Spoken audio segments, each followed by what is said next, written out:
సుమన్ టీవీలో మీ business promotions కోసం ఈ కింది నెంబర్ను సంప్రదించగలరు.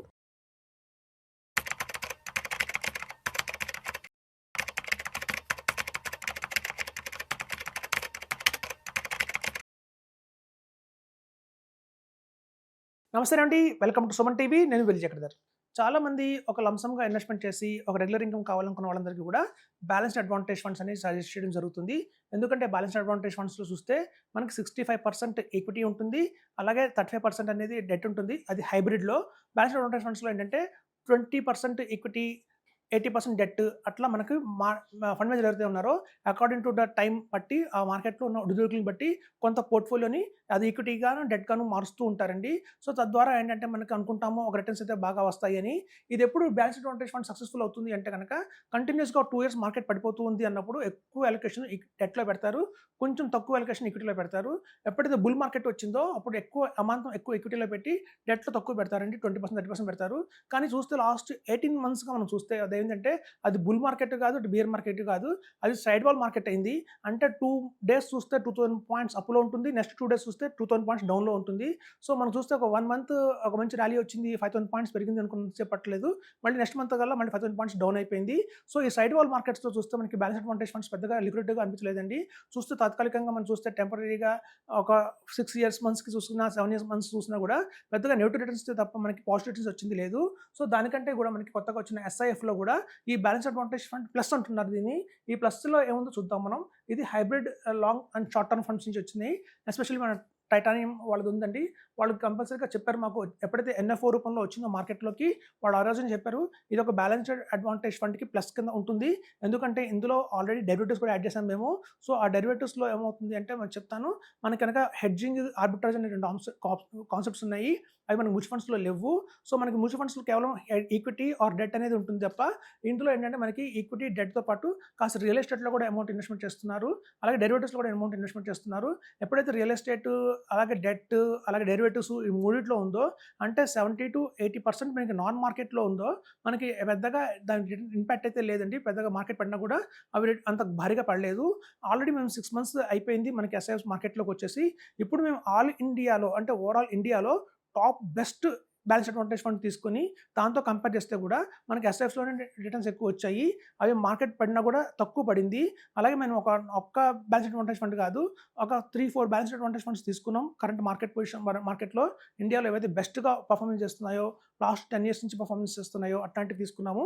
తీసుకొని లాస్ట్ 6 మంత్స్ రిటర్న్స్ కంపేర్ చేస్తే అది 1 మంత్ దాంట్లో, 3 మంత్స్ దాంట్లో, 5 మంత్స్ దాంట్లో కంపేర్ చేసినా కూడా మనకి అన్నిట్లోనూ కూడా ఇది కనుక బ్యాలెన్స్ అడ్వాంటేజ్ ఫండ్ ప్లస్ ఏదైతే ఉందో హైబ్రిడ్ ఈక్విటీ ఫండ్స్‌లో అవే రిటర్న్స్ ఎక్కువ వచ్చినాయని చెప్తున్నాను.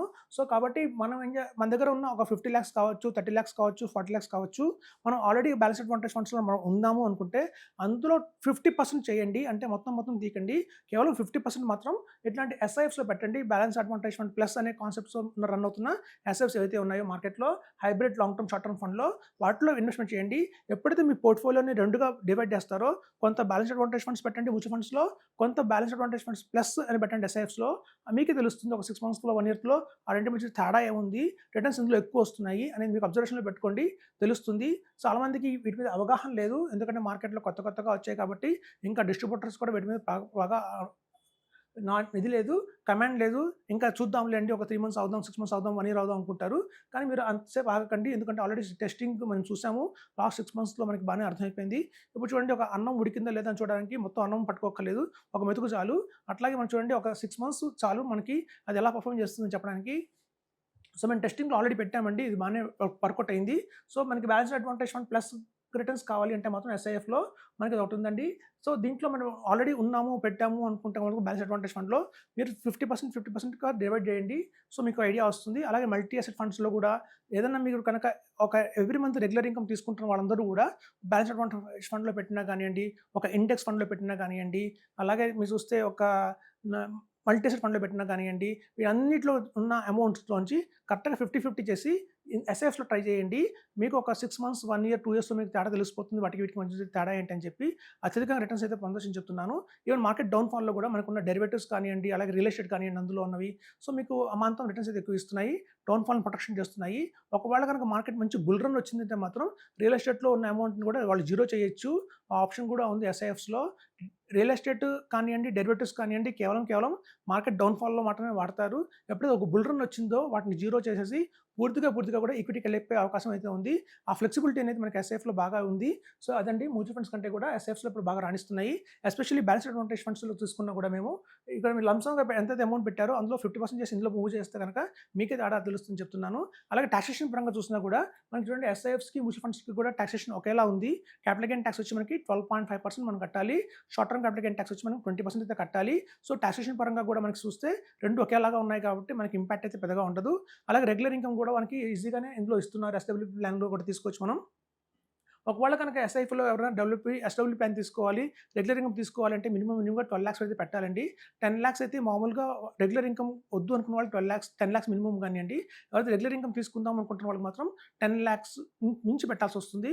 12,00,000, 15,00,000, 20,00,000 కనుక మనం ఎస్ఐఎఫ్‌లో వేస్తే గనక ఈ బ్యాలెన్స్ అడ్వాంటేజ్ ఫండ్ ప్లస్ అనేది మనం తీసుకోవచ్చు బెనిఫిట్.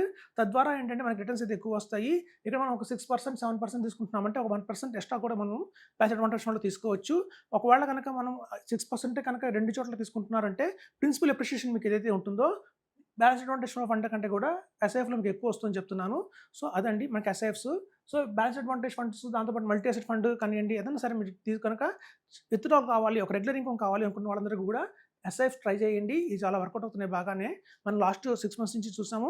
ఇప్పుడు ఆల్రెడీ మార్కెట్‌లో ఒక 7 అయితే మనకి అవైలబిలిటీలో ఉన్నాయి హైబ్రిడ్ ఫండ్స్‌లో. అది ఆల్టివా కావచ్చు, ఎడల్వైస్ వాళ్ళది కావచ్చు, అలాగే ఎస్‌బీఐ మ్యాగ్నమ్ కావచ్చు, టాటా వాళ్ళది కావచ్చు, అలాగే బంధన్ వాళ్ళది కావచ్చు. అలాగే చాలా కంపెనీస్ అయితే మనకి క్వాంట్ ఆల్రెడీ ఉంది. అలాగే ఐసీఐసీఐ కూడా జాయిన్ అయింది. సో, మనకి హైబ్రిడ్ స్కీమ్స్‌లో చాలా ఆప్షన్స్ అయితే ఇవాళ అవైలబిలిటీలో ఉన్నాయి. అందులో ఏది మీకు బాగా సూట్ అవుతుందో ఒక అడ్వైజర్‌ని సంప్రదించి తెలుసుకోండి అని చెప్తున్నాను. సో, థాంక్స్ అండి.